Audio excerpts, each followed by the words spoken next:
A chave girou na fechadura às 3 da tarde de uma terça-feira comum. E eu soube, antes mesmo de ver o rosto dele, que o inferno tinha voltado para minha casa. Fazia 14 anos que aquele som não ecoava na minha sala. 14 anos desde que ele levou a chave, prometeu voltar em 2 semanas e desapareceu como fumaça. Quando a porta se abriu, lá estava ele. Cabelo grisalho nas têmporas, terno cinza impecável, sorriso ensaiado. "Oi, mãe", disse como se tivesse saído apenas para comprar cigarro. Mas eu vi. Vi nos olhos dele. Não era amor, era cálculo. E a pergunta que me paralisou foi: o que um filho que te abandonou quer depois de tanto silêncio? Meu nome é Ivone, tenho 71 anos. Antes de continuar, confira se já está inscrito no canal e escreva nos comentários de qual cidade vê esse vídeo. Gosto de saber até onde esses relatos estão chegando. Moro em Joinville, Santa Catarina, numa casa que construí tijolo por tijolo com o dinheiro da minha aposentadoria como auxiliar de enfermagem. É uma casa pequena, de 2 quartos, com um jardim de hortênsias que eu mesma plantei. As paredes são brancas, o piso é frio, e todas as manhãs eu acordo às 6 para regar as plantas e tomar café sozinha, ouvindo o noticiário no rádio velho da cozinha.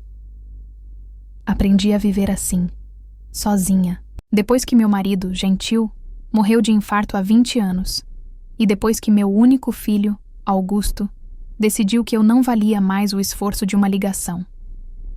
Augusto tinha 28 anos quando saiu pela última vez. Disse que ia para Curitiba, que tinha conseguido um emprego bom, que ia mandar dinheiro, que voltaria logo.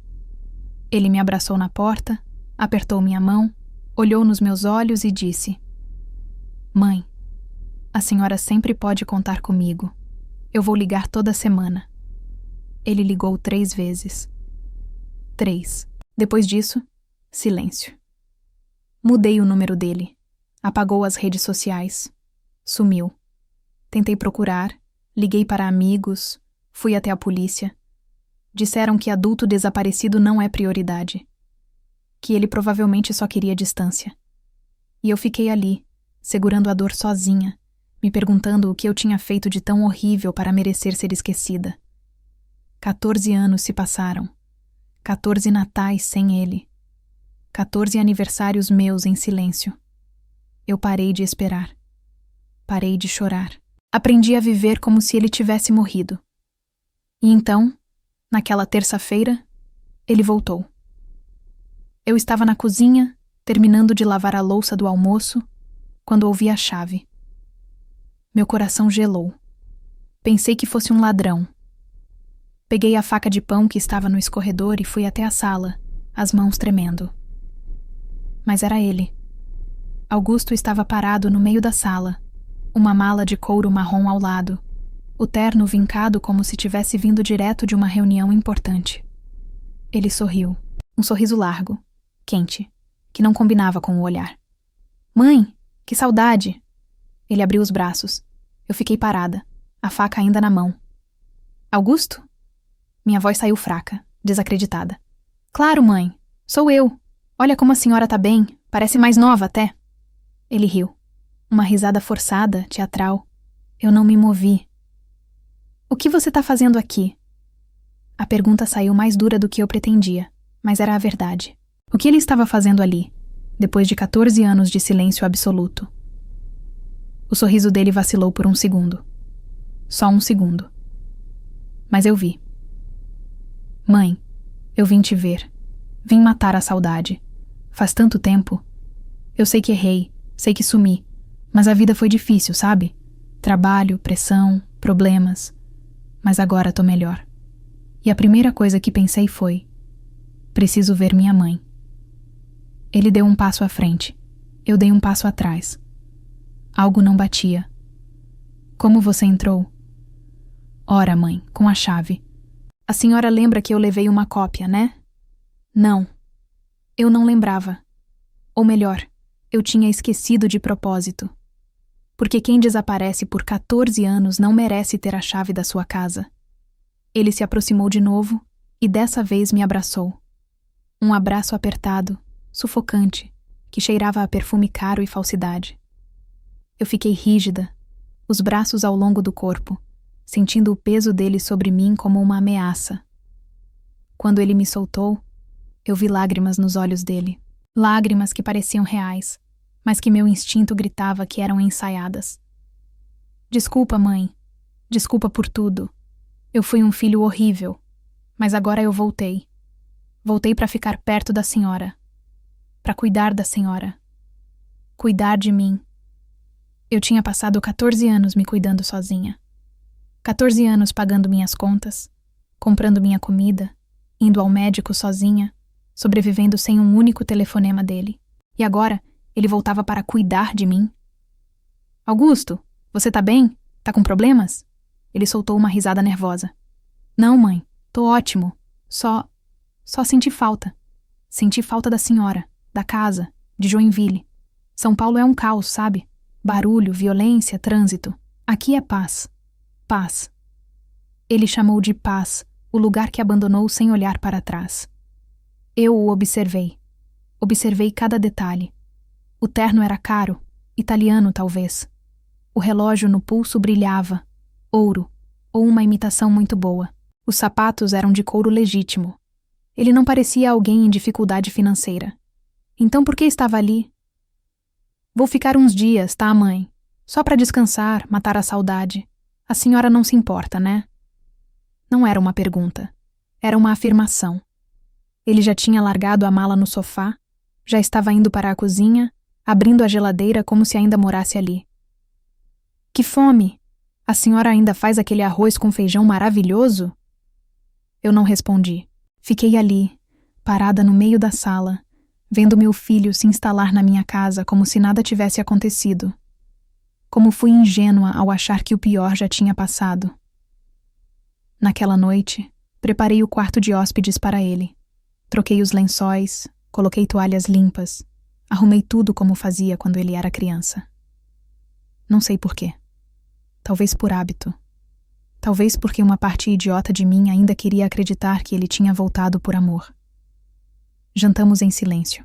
Eu fiz arroz, feijão, bife acebolado. Ele comeu como se estivesse faminto. Elogiou tudo. Disse que sentia falta da comida de mãe.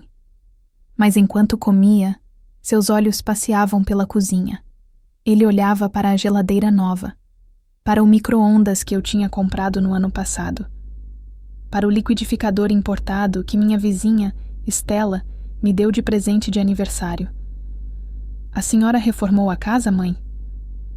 Não, só troquei algumas coisas. Mas tá tudo novo. A TV da sala é enorme. O sofá é novo também, né? É. Com a aposentadoria dá para comprar essas coisas? A pergunta me incomodou. Não pelo que ele disse, mas pela forma como disse. Como se estivesse calculando. Dá sim. Eu me viro bem. Ele assentiu, mas continuou olhando ao redor, como se estivesse fazendo um inventário mental. Algo não batia. Depois do jantar, ele disse que estava cansado e foi para o quarto. Eu fiquei na sala, sentada no sofá novo, olhando para a porta fechada do quarto de hóspedes, tentando entender o que estava acontecendo.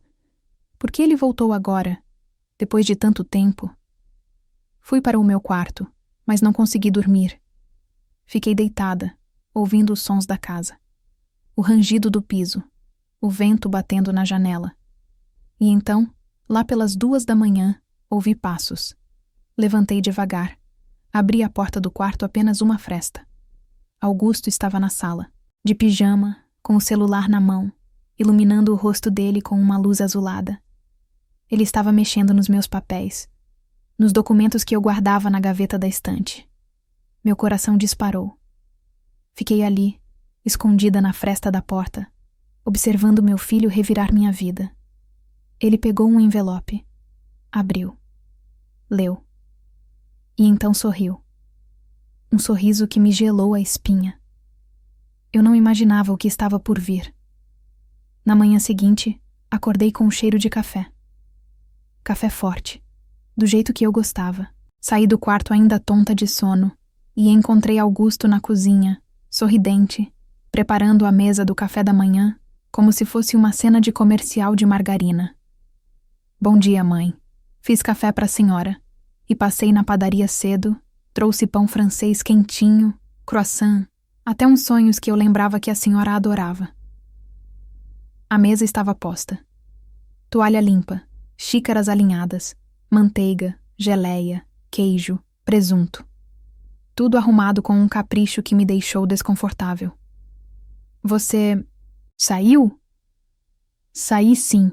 Acordei cedo, dei uma volta, respirei esse ar puro de Joinville.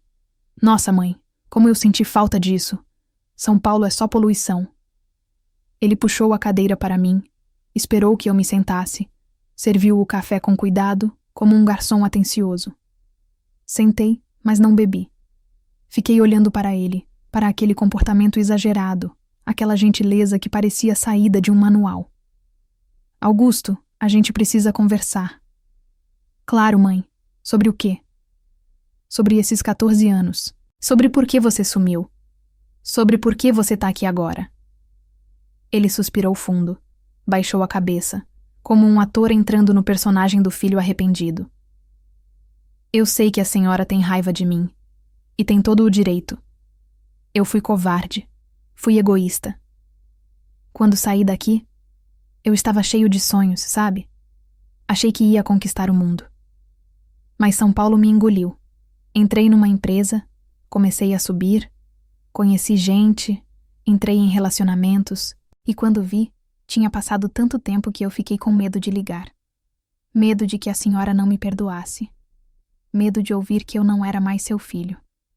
Ele ergueu os olhos, e dessa vez as lágrimas pareciam ainda mais convincentes. Mas aí, mãe, aí eu tive um susto, uma crise de pânico, bem forte. Achei que ia morrer. E sabe qual foi meu último pensamento? Eu nunca pedi perdão para minha mãe. Foi isso que me acordou. Fez eu perceber que dinheiro, carreira, nada disso importa se eu não tiver a senhora. Ele segurou minha mão. Me perdoa, mãe. Me dá uma chance de ser o filho que a senhora merece. Eu queria acreditar. Deus sabe como eu queria. Mas minha cabeça não parava de voltar para a cena da madrugada. Augusto mexendo nos meus papéis. Aquele sorriso sinistro ao ler o envelope. Você estava mexendo nas minhas coisas ontem de noite. Não foi uma pergunta. Foi uma acusação. Ele piscou, surpreso. Depois soltou uma risada nervosa. Ah, mãe, a senhora me viu? É que eu não conseguia dormir. Fui beber água e acabei vendo uns papéis na estante. Fiquei curioso, só isso. Desculpa, não devia ter mexido. Curioso sobre o quê? Nada demais. Só vi que a senhora tem uns documentos novos, uns comprovantes. Fiquei feliz de ver que a senhora tá bem de vida, sabe? Que não tá passando necessidade. Bem de vida. Era disso que ele estava falando. Do dinheiro. 3 meses atrás, minha irmã mais velha, Dalva, faleceu. Ela não tinha filhos, nunca casou e deixou toda a herança para mim. Uma quantia considerável.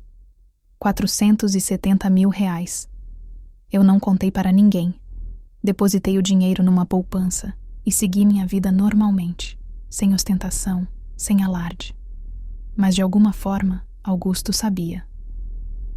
Como você descobriu? Descobriu o quê, mãe? Não finge, Augusto. Como você soube da herança da Dalva? O rosto dele mudou. A máscara escorregou por um segundo. Ele ficou pálido, os olhos arregalados, a boca entreaberta. Eu não sei do que a senhora tá falando. Você tá aqui por causa do dinheiro. Não era uma pergunta. Era uma certeza. Ele se levantou bruscamente, derrubando a cadeira. Mãe, como a senhora pode pensar isso de mim? Eu voltei porque eu amo a senhora, porque eu quero consertar nosso relacionamento.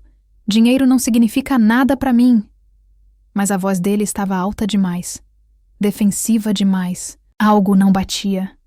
Eu me levantei também, encarando meu filho pela primeira vez em 14 anos sem medo, sem culpa. Então, por que você foi direto nos meus documentos? Por que tá perguntando sobre reformas, sobre de onde veio o dinheiro para comprar as coisas novas? Porque eu me importo. Porque eu quero saber se a senhora tá bem.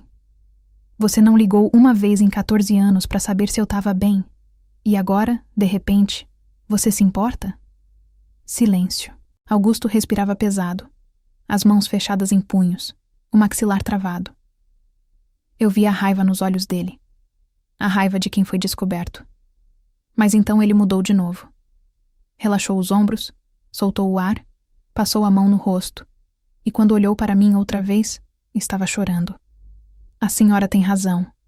Eu mereço essa desconfiança. Eu fui um péssimo filho. Mas eu juro, mãe, eu juro pela memória do pai que eu não tô aqui por dinheiro. Eu só quero uma chance de consertar tudo. Ele se aproximou, devagar, como quem se aproxima de um animal assustado. Me dá uma semana, só uma semana. Deixa eu provar que eu mudei. Se no final a senhora ainda quiser que eu vá embora, eu vou, sem brigar, sem reclamar. Eu deveria ter dito não. Deveria ter mandado ele embora naquele exato momento. Mas sou fraca. Sou mãe. E mães carregam esperanças idiotas de que um dia os filhos vão mudar. Uma semana, eu disse. Ele sorriu.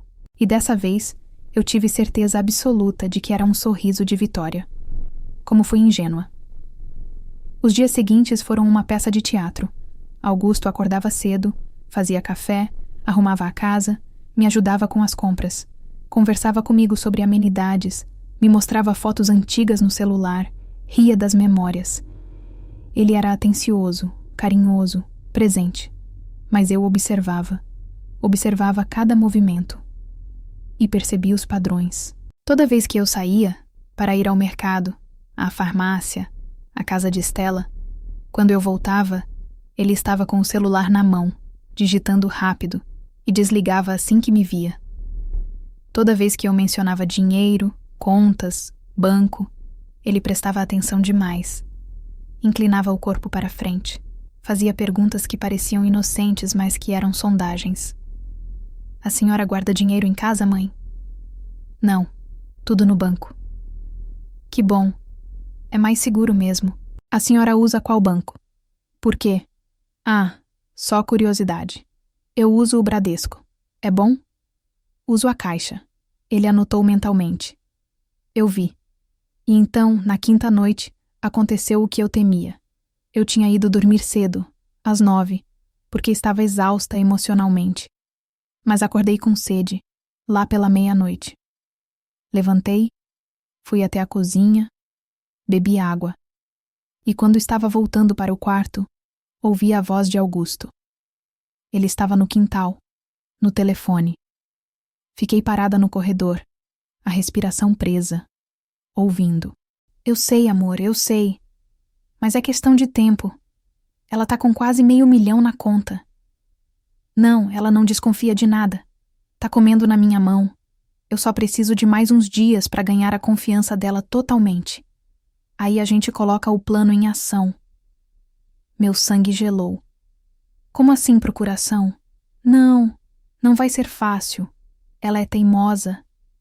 Mas se eu conseguir convencer ela de que eu quero cuidar das finanças dela, facilitar a vida dela, talvez ela assine. Sim, sim, eu já preparei o documento. Só falta a assinatura. Aí, amor, a gente vai ter o que sempre quis. Vai dar para pagar todas as dívidas, comprar o apartamento, viajar. E ela nem vai perceber. Ele riu. Uma risada baixa, maldosa. Ela tá velha, né? Daqui a pouco nem vai lembrar que assinou. Senti minhas pernas fraquejarem.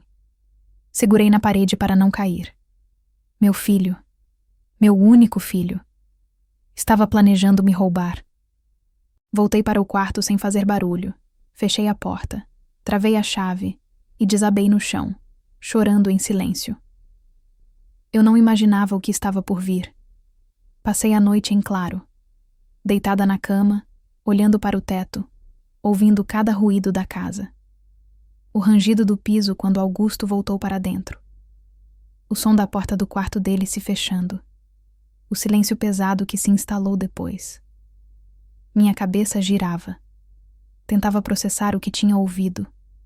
A frieza na voz dele. A forma como ele riu ao falar que eu estava velha, que eu nem ia perceber. A conversa sobre procuração, sobre dinheiro, sobre um plano. Ele não tinha voltado por amor.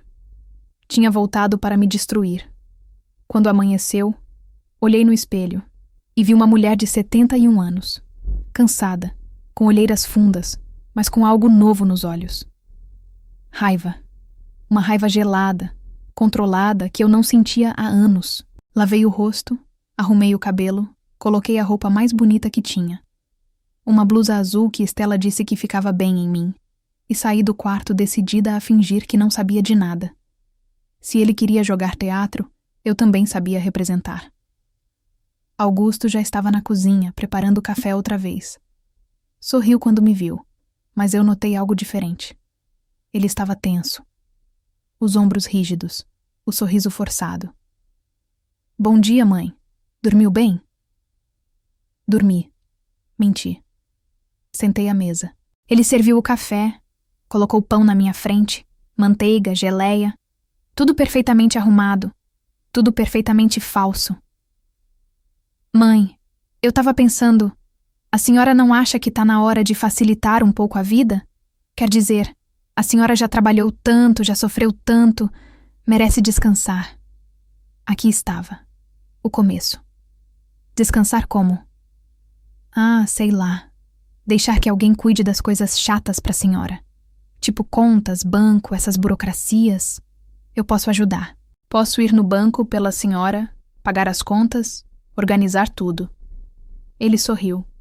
Um sorriso doce, protetor. Assim a senhora só aproveita a vida, sem estresse. Fingi considerar. Não sei, Augusto. Eu sempre cuidei de tudo sozinha. Eu sei, mãe, mas a senhora não precisa mais. Agora eu tô aqui. Deixa eu cuidar da senhora. Cuidar. Aquela palavra de novo. Como se cuidar de mim fosse sinônimo de controlar minha vida. Vou pensar, eu disse, pegando um pedaço de pão. Vi a frustração passar rapidamente pelo rosto dele, mas ele disfarçou.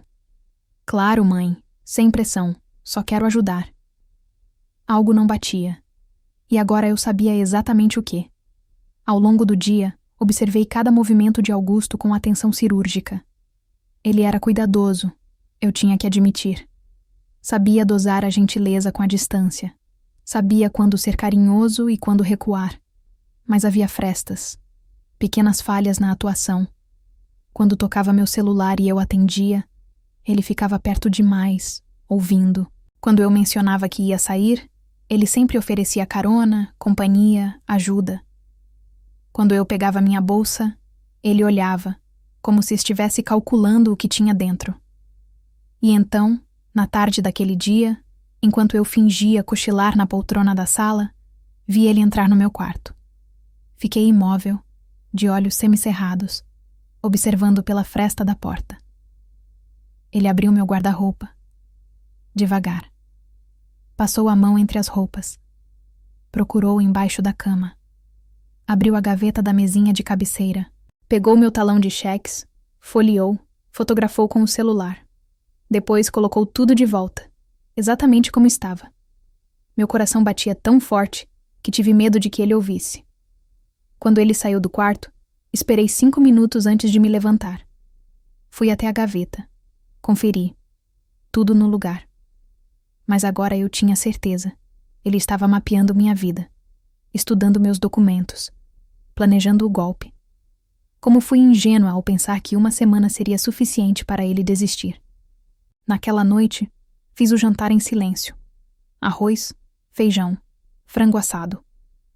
Augusto comeu com apetite, elogiou, contou histórias falsas sobre São Paulo, sobre clientes importantes, sobre sucesso. Tudo mentira. Eu sabia agora. Mãe, amanhã eu preciso ir até o centro resolver umas coisas. A senhora não quer ir junto? A gente podia almoçar fora, passear um pouco. Que coisas? Ele hesitou. Só 1 segundo, mas hesitou. Ah, uns documentos que eu preciso tirar. Nada demais. Documentos. Que tipo de documento? Besteira, mãe. Coisa de banco, sabe como é? Banco. Fingi aceitar. Tá bom, vou com você. Ele sorriu, mas o sorriso não chegou aos olhos. Depois do jantar, quando ele foi para o quarto, fiquei na sala esperando. Meia-noite chegou. Depois 1 da manhã. E então, lá pelas 2, ouvi a porta do quarto dele se abrir. Passos leves. Ele estava descalço. Fiquei imóvel no sofá, de olhos fechados, respiração regular, fingindo dormir. Senti ele se aproximar. Parou ao meu lado. Ficou ali, parado, me observando por longos segundos. Depois ouvi o som do celular dele. Um clique. Ele tinha tirado uma foto minha dormindo. Por quê? Para quê? Ele se afastou. Foi até a estante. Abriu a gaveta novamente. Pegou mais papéis. Fotografou tudo. Certidão de nascimento, RG, CPF. Comprovantes de endereço. Extrato bancário. Extrato bancário. Ele estava reunindo tudo o que precisava para me roubar. Quando terminou, guardou tudo de volta e voltou para o quarto. Esperei mais 10 minutos antes de me mover. Levantei do sofá, fui até a cozinha, bebi água, tentei acalmar o coração que batia descompassado. Eu precisava de ajuda. Não podia enfrentar isso sozinha. Na manhã seguinte, logo depois que Augusto saiu para correr, mentira. Eu sabia que ele estava ligando para a tal pessoa do telefone. Atravessei o quintal e fui até a casa de Estela. Estela Fagundes tem 73 anos. É viúva, mora sozinha há 15 e é a pessoa mais lúcida que conheço. Já foi professora, advogada e hoje vive de aposentadoria e de dar conselhos para todo mundo do bairro. Bati na porta. Ela abriu com um sorriso, mas ao ver meu rosto, a expressão mudou. Ivone, o que aconteceu? Entrei. Sentei no sofá velho da sala dela e contei tudo. Desde o momento em que Augusto apareceu, até a conversa que ouvi no quintal, até as fotos dos documentos. Estela ouviu em silêncio, o rosto ficando cada vez mais sério. Quando terminei, ela suspirou fundo. Ivone, você sabe o que ele está planejando, né? Sei. Ele vai tentar fazer você assinar uma procuração. Ou pior, vai tentar te declarar incapaz. Com esses documentos todos, ele pode facilmente entrar na justiça e dizer que você está senil, que precisa de curador. E se conseguir isso, ele assume total controle do seu dinheiro.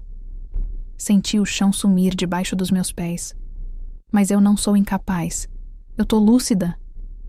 Eu sei disso, mas ele pode manipular laudos, arranjar testemunhas falsas.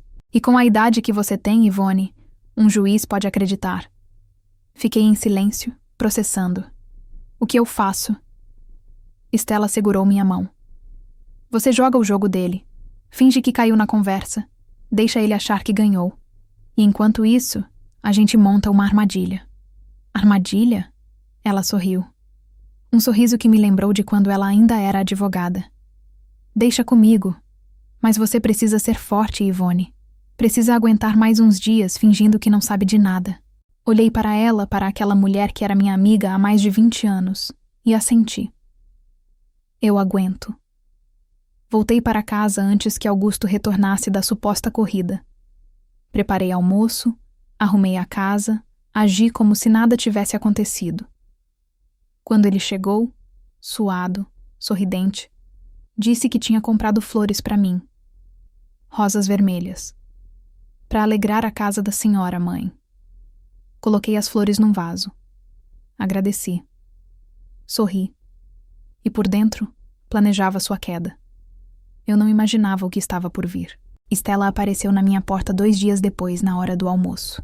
Tocou a campainha 3 vezes, o sinal combinado entre nós quando eu era mais jovem e ela vinha tomar café. Augusto estava na sala, assistindo televisão, quando fui atender.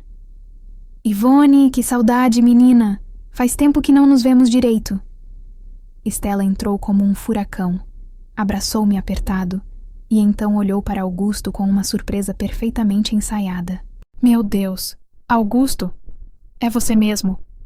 Ele se levantou do sofá, claramente irritado com a interrupção, mas forçou um sorriso educado. Dona Estela, quanto tempo! Nossa, menino, você sumiu! Sua mãe sofreu tanto. Mas que bom que voltou, né? Família é tudo. Ela sentou-se na poltrona sem ser convidada, cruzou as pernas, ajeitou a bolsa no colo. Vim convidar você para um chá na minha casa amanhã, Ivone. Tenho umas coisas para conversarmos. Coisas importantes. Olhei para Augusto. Ele estava tenso, os olhos fixos em Stella, como se tentasse decifrar o que ela queria. Claro, Stella. Eu vou. Ótimo. Às 3 da tarde. E você também está convidado, Augusto. Seria bom você conhecer os vizinhos, já que vai ficar por aqui. Ele abriu um sorriso falso. Obrigado. Mas acho que vou ter que resolver umas coisas amanhã. Mas pode deixar que minha mãe vai. Stella assentiu, mas viu brilho nos olhos dela. Ela tinha conseguido o que queria. Confirmar que ele não queria que eu saísse sozinha. Que conversasse com outras pessoas sem supervisão. Ela ficou mais uns 20 minutos, falando amenidades, fazendo perguntas sutis para Augusto sobre São Paulo, sobre o trabalho, sobre como ele tinha me encontrado depois de tanto tempo. Ele respondia tudo com respostas vagas, genéricas. Mas Stella era experiente. A cada resposta dele, ela apertava um pouco mais. E você tá morando onde agora, Augusto? Ah, eu tinha um apartamento em São Paulo, mas acabei saindo. Tava muito caro. Entendo. E tá trabalhando com o que atualmente?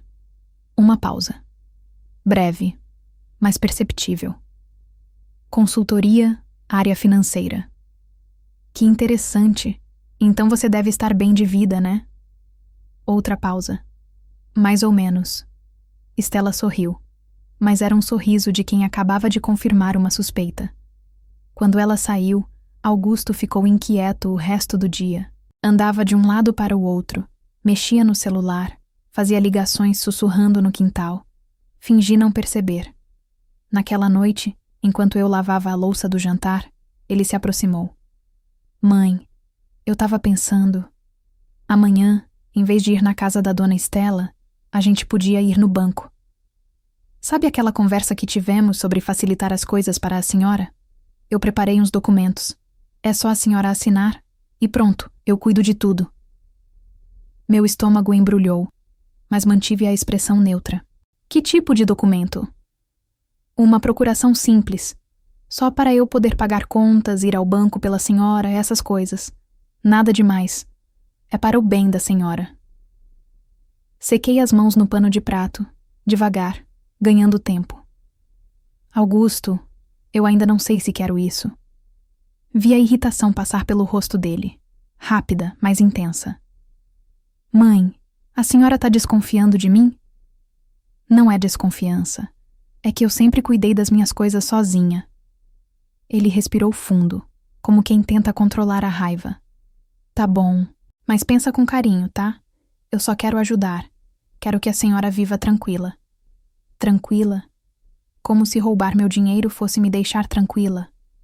No dia seguinte, às 3 da tarde, atravessei o quintal e fui até a casa de Stella.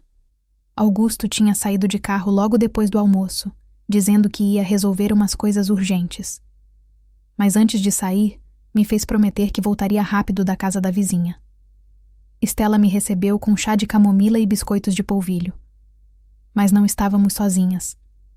Havia uma mulher na sala. Por volta de 40 anos, cabelos castanhos presos em coque, óculos de armação fina, roupa social.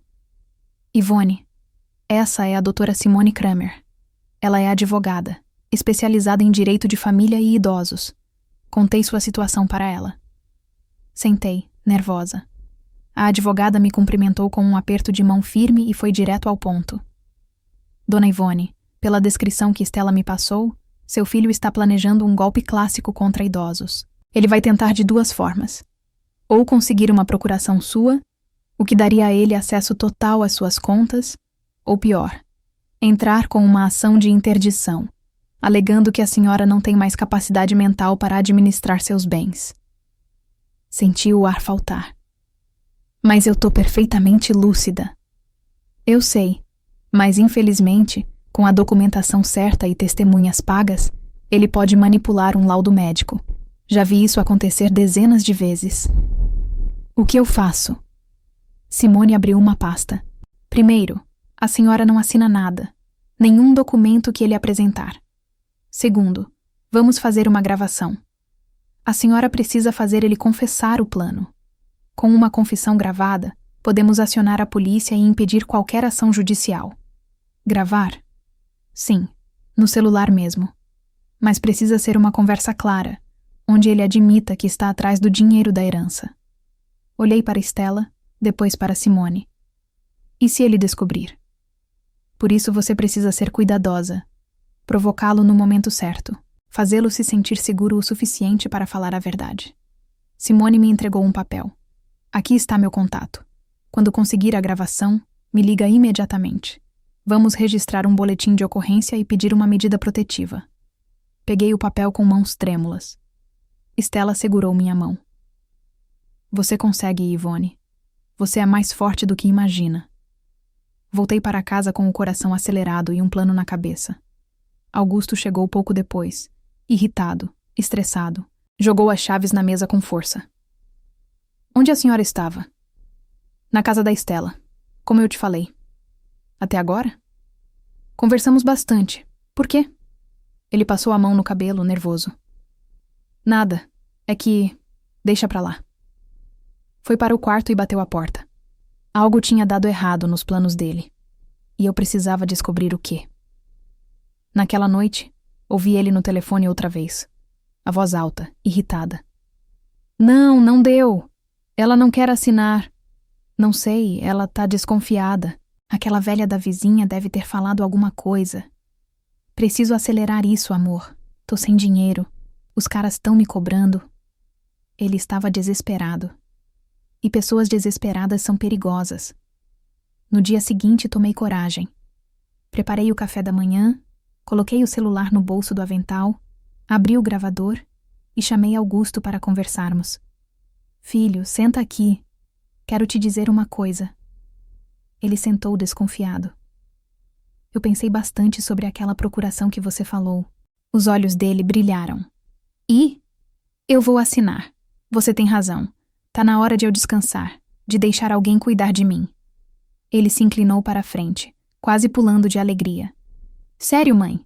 A senhora não vai se arrepender. Eu vou cuidar de tudo.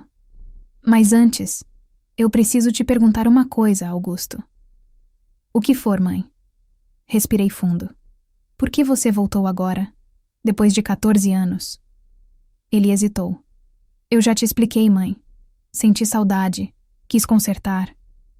Não minta para mim. Silêncio. Augusto, eu ouvi você no telefone. Ouvi você falando sobre o dinheiro, sobre o plano, sobre me fazer assinar documentos. O rosto dele mudou. A máscara caiu de vez. Os olhos ficaram frios, duros. A senhora estava me espionando. Estava te ouvindo destruir sua própria mãe. Ele se levantou bruscamente. Ah, para com isso. Você acha que eu não sei que você herdou quase $500 mil da Dalva? Você acha que eu sou idiota? Eu vim buscar o que é meu por direito. Eu sou seu filho. Esse dinheiro também é meu. Você me abandonou por 14 anos. E daí? Você é minha mãe. Tem obrigação de me ajudar. Eu tô cheio de dívidas, entendeu? Cheio. Apostei. Perdi tudo. Os agiotários estão atrás de mim. Eu preciso desse dinheiro ou eu vou morrer. Ele estava gritando agora, fora de controle. Então você voltou só por isso. Só pelo dinheiro. Óbvio. Você acha que eu ia voltar para esse fim de mundo por quê? Por saudade? Por amor? Me poupe, mãe. Amor não paga conta. Lágrimas escorreram pelo meu rosto. Mas não de tristeza, de raiva. Você não é mais meu filho. Ele riu. Uma risada amarga, cruel. Eu nunca fui, mãe. Eu sempre te odiei. E então ele saiu, batendo a porta com tanta força que o quadro da parede caiu. Peguei o celular. Parei a gravação. Liguei para Simone. Eu não imaginava o que estava por vir. Doutora Simone chegou em menos de 1 hora, acompanhada de 2 policiais. Stella veio junto, segurando minha mão enquanto eu tocava a gravação para eles na sala da minha casa. A voz de Augusto ecoou no silêncio. Eu preciso desse dinheiro ou eu vou morrer. Amor não paga conta. Eu sempre te odiei. Quando terminou, um dos policiais, um homem grisalho de uns 50 anos, balançou a cabeça com desgosto. Infelizmente, dona Ivone, isso aqui não configura crime. Ele não te ameaçou fisicamente, não te agrediu. É uma confissão de intenção, mas não é suficiente para prendê-lo. Senti o chão sumir. Como assim não é suficiente? Ele admitiu que veio me roubar. Simone interveio, a voz calma, mas firme. O policial está correto. Pela lei, precisamos de um ato concreto. Tentativa de fraude, falsificação de documento, coação. Mas o que temos aqui é apenas uma confissão verbal de intenções. Então ele vai sair impune? Simone olhou nos meus olhos. Não se agirmos rápido. Escuta, Ivone. Vamos fazer uma medida protetiva para que ele não possa se aproximar de você. E vamos monitorar. Se ele tentar fazer qualquer movimento com seus documentos, a gente pega ele em flagrante. Mas onde ele está agora? Estela respondeu, a voz baixa. Quando os policiais chegaram, eu vi ele saindo de carro. Deve estar rodando pela cidade, ou fugindo. Um dos policiais anotou a placa do carro que Augusto tinha alugado. Vamos passar a informação para as viaturas. Se ele aparecer, vamos abordá-lo. Eles ficaram mais 1 hora, pegando meu depoimento formal, fotografando os documentos que Augusto tinha mexido, orientando sobre como proceder. Quando foram embora, fiquei sozinha com Estela na sala silenciosa. Você fez a coisa certa, ela disse. Mas eu não sentia que tinha feito. Sentia que tinha perdido meu filho. De novo. Só que dessa vez, para sempre. Naquela noite, não consegui dormir. Cada som me assustava. O vento na janela parecia passos. O rangido da casa parecia a porta se abrindo. Levantei 3 vezes para verificar se tinha trancado tudo. Augusto não voltou. Na manhã seguinte, Simone ligou. Ivone, preciso te contar uma coisa. Fiz umas investigações ontem à noite sobre seu filho. Ele não mora em São Paulo há 2 anos. Perdeu o apartamento. Foi despejado por falta de pagamento. Tem dívidas em 5 bancos diferentes. Cheques sem fundo. E tem uma passagem pela polícia por estelionato. Tentou aplicar golpe em uma idosa em Curitiba ano passado. Quase conseguiu, mas a filha da vítima descobriu a tempo. Meu estômago revirou. Meu filho é um criminoso. É. E tem mais. Consegui o nome da pessoa com quem ele fala ao telefone. Uma mulher chamada Jéssica Tavares. Ela tem ficha também. Golpes, fraudes, falsificação. Eles são parceiros. Onde eles estão? Não sabemos ainda, mas temos o CPF dele monitorado. Se ele tentar acessar qualquer conta, fazer qualquer transação, vamos saber. Desliguei o telefone com as mãos tremendo. Estela, que tinha dormido na minha casa para me fazer companhia, preparou café. Você está segura agora, Ivone. Ele não vai conseguir nada. Mas eu não me sentia segura. Sentia que a tempestade ainda não tinha passado. E eu estava certa. 2 dias depois, recebi uma ligação de um número desconhecido. Alô? Mãe. Era Augusto. A voz dele estava diferente. Calma. Fria. O que você quer? Quero conversar. Pessoalmente. Só nós 2. Não. Mãe, eu sei que você foi na polícia. Sei que gravou nossa conversa. Sei que tá me investigando. Meu coração disparou. Como você sabe disso? Eu tenho meus contatos. Mas escuta, eu não quero briga. Quero fazer um acordo. Acordo? Você me dá 200 mil, metade da herança. E eu sumo da sua vida para sempre. Nunca mais vai me ver, nunca mais vou te procurar. Você tá louco? Eu não vou te dar nada. Então prepare-se para o inferno, mãe. Porque eu vou destruir sua vida. Vou contar para todo mundo que você me abandonou quando eu era criança. Vou processar você por abandono afetivo. Vou dizer que você é uma péssima mãe e que merece ficar sozinha até morrer. Ele estava ameaçando, manipulando, tentando me quebrar. Mas eu não era mais a mulher fraca de antes. Faz o que você quiser, Augusto, mas não vai ver 1 centavo meu. Desliguei. Liguei imediatamente para Simone e relatei a conversa. Perfeito, ela disse. Isso é extorsão. Grave se ele ligar de novo. Precisamos de mais provas. Mas Augusto não ligou de novo. Em vez disso, aconteceu algo pior. 3 dias depois, recebi uma intimação judicial. Augusto tinha entrado com uma ação de alimentos. Alegava que estava em situação de vulnerabilidade, que era meu filho, e que eu tinha a obrigação legal de sustentá-lo. Simone leu o documento com atenção. Ele é esperto. Está usando a legislação a favor dele. Tecnicamente, pais têm obrigação de ajudar filhos em necessidade, e vice-versa. Mas ele me abandonou. Eu sei. E vamos usar isso na defesa. Vamos mostrar que ele te abandonou por 14 anos, que só voltou por interesse financeiro, que tem ficha criminal. Mas prepare-se, Ivone. Isso vai para o tribunal. Vai ser uma batalha. Sentei na cadeira do escritório de Simone, sentindo o peso do mundo nos ombros. Eu só queria paz. E você vai ter. Mas antes precisa lutar. Os dias seguintes foram um pesadelo burocrático. Audiências, documentos, testemunhas. Estela testemunhou a meu favor. Vizinhos testemunharam. O próprio histórico de Augusto falava contra ele. Mas ele também tinha seus trunfos. Apresentou laudos médicos falsos dizendo que estava com depressão severa por causa do abandono materno. Trouxe uma psicóloga paga que disse que ele sofria de traumas de infância. E trouxe Jéssica. Jéssica se apresentou como noiva dele. Uma mulher de uns 35 anos. Maquiagem pesada, roupa cara, lágrimas falsas nos olhos. Disse que Augusto era um homem maravilhoso, que só queria se reconciliar com a mãe, mas que eu era uma mulher fria e cruel. Tive que ouvir aquilo em silêncio, as unhas cravadas nas palmas das mãos. A audiência foi marcada para uma terça-feira chuvosa de julho.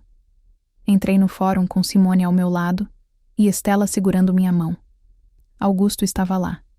De terno preto, cabelo penteado, expressão de vítima. Jéssica ao lado dele, segurando sua mão. Quando nossos olhos se encontraram, ele sorriu. Um sorriso de desafio. Mas eu tinha um trunfo que ele não esperava. Algo não batia. E agora eu ia usar isso contra ele. Quando chegou minha vez de falar, levantei com as pernas tremendo, mas a voz firme. Meritíssimo, eu gostaria de apresentar uma evidência. Simone entregou ao juiz um envelope. Dentro dele, extratos bancários. Extratos que mostravam que nos últimos 3 meses, Augusto tinha movimentado mais de 50 mil reais. Dinheiro vindo de contas de terceiros. Dinheiro que ele não declarou na ação de alimentos. O juiz analisou com atenção. De onde veio esse dinheiro, senhor Augusto? Ele empalideceu. Eu não sei do que a senhora está falando. Simone se levantou. Meritíssimo, esses extratos mostram que o autor da ação não está em situação de vulnerabilidade. Está, na verdade, recebendo valores significativos de origem duvidosa.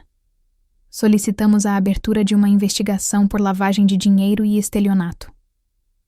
A sala ficou em silêncio. Augusto olhou para Jéssica. Ela olhou para ele. E então, pela primeira vez, vi medo nos olhos do meu filho. Eu não imaginava o que estava por vir. O juiz bateu o martelo, suspendendo a audiência por 30 minutos para analisar os documentos. Augusto e Jéssica saíram da sala rapidamente, sussurrando entre si, os rostos pálidos. Simone se virou para mim, um sorriso discreto nos lábios. Ele não esperava por isso. Como você conseguiu esses extratos? Tenho meus contatos. E quando comecei a investigar a tal Jéssica, descobri que ela tem um padrão. Abre contas laranjas, movimenta dinheiro de vítimas de golpes, transfere para Augusto. Eles são uma dupla profissional, Ivone. Você não foi a primeira. E se a gente não tivesse agido, não seria a última. Senti um arrepio. Fui ao banheiro. Joguei água no rosto. Olhei para o espelho. A mulher que me encarava era diferente da que abriu a porta para Augusto semanas atrás. Os olhos estavam cansados, mas havia força neles. Determinação. Quando voltei para a sala de audiências, Augusto estava sentado, cabisbaixo. Jéssica não estava mais lá. Ela fugiu. Sussurrou Estela ao meu lado. Deve ter percebido que a situação estava feia. O juiz retornou, a expressão grave. Senhor Augusto, Após análise dos documentos apresentados pela defesa, constato que há indícios de crime de estelionato e falsidade ideológica. Estou negando o pedido de alimentos e determinando a abertura de inquérito policial para investigação dos valores movimentados em suas contas. Além disso, defiro a medida protetiva solicitada pela requerida, proibindo sua aproximação num raio de 500 metros da residência da senhora Ivone Campos. O martelo bateu. Augusto se levantou bruscamente, os olhos fixos em mim. Havia ódio ali, ódio puro. Você vai se arrepender disso. Ele cuspiu as palavras. 2 policiais se aproximaram dele. Senhor, o senhor precisa se acalmar. Ela é minha mãe. Eu tenho direito. O senhor não tem direito nenhum, disse um dos policiais, a voz firme. E se não sair agora voluntariamente, vai sair algemado. Augusto olhou ao redor, procurando apoio, aliados. Não havia ninguém. Jéssica tinha fugido. Os advogados baratos que ele contratou tinham desistido assim que viram as provas. Ele estava sozinho. Como me deixou por 14 anos. Ele saiu da sala, escoltado, mas antes de atravessar a porta, olhou para mim uma última vez. E eu não desviei o olhar. Deixei que ele visse. Visse que eu não era mais a mulher fraca e manipulável que ele imaginou encontrar. Que eu tinha lutado. E vencido. Quando a porta se fechou, minhas pernas fraquejaram. Estela me segurou, me ajudou a sentar. Acabou, Ivone, acabou. Mas não tinha acabado. 2 semanas depois, recebi uma ligação de Simone. Ivone, preciso te contar uma coisa. O que foi? Augusto foi preso. A polícia encontrou evidências de que ele e Jéssica aplicaram golpes em pelo menos 7 idosos nos últimos 2 anos. Somando tudo, desviaram mais de R$1 milhão. Ele vai responder por estelionato qualificado, associação criminosa e lavagem de dinheiro. Fiquei em silêncio, processando. Quanto tempo ele vai ficar preso? Se for condenado por tudo, pode pegar até 12 anos. 12 anos. A ironia era cruel. Ele me abandonou por 14 anos. Agora ia passar 12 anos preso.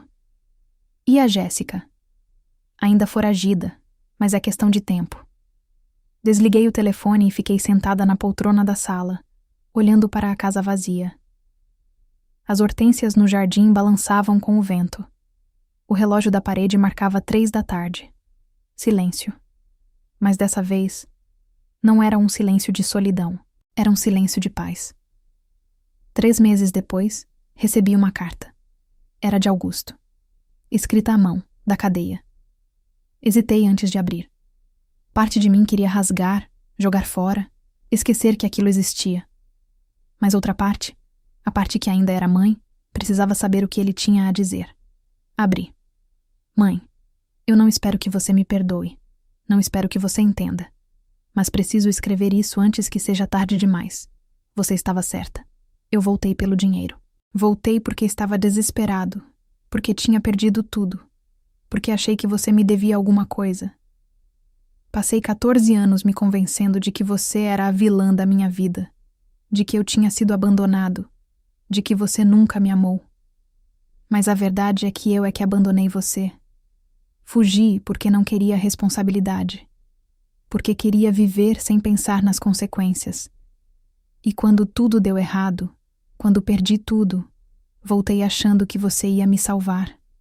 Como sempre salvou. Mas você não me salvou. E pela primeira vez na vida, eu entendi o que é ter que enfrentar as próprias escolhas. Estou preso. E é onde eu mereço estar. Não estou pedindo perdão. Não mereço.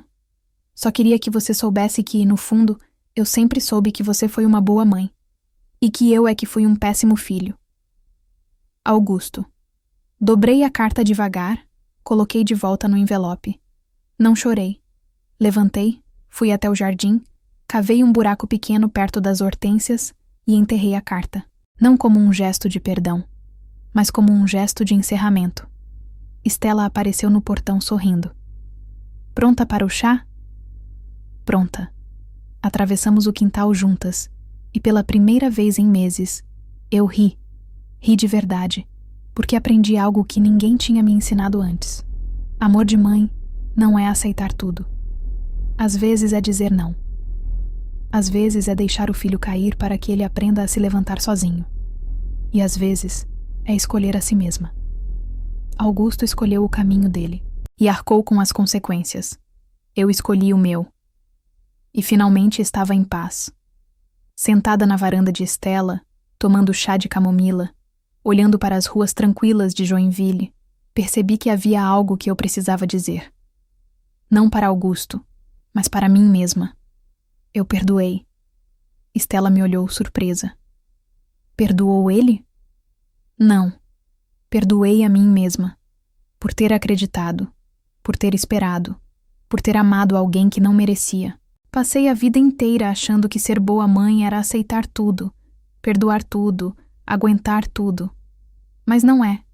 Ser boa mãe também é saber quando parar. Estela segurou minha mão. Você é a mulher mais forte que conheço, Ivone. Não sei se era verdade, mas naquele momento, pela primeira vez em 71 anos, eu acreditei. Voltei para casa ao anoitecer. Tranquei a porta, apaguei as luzes, deitei na cama. E dormi. Sem medo. Sem culpa. Sem arrependimento. Porque algumas lições só se aprendem quando doem. E às vezes, a maior vingança não é destruir quem te machucou. É se reconstruir. E foi exatamente isso que fiz.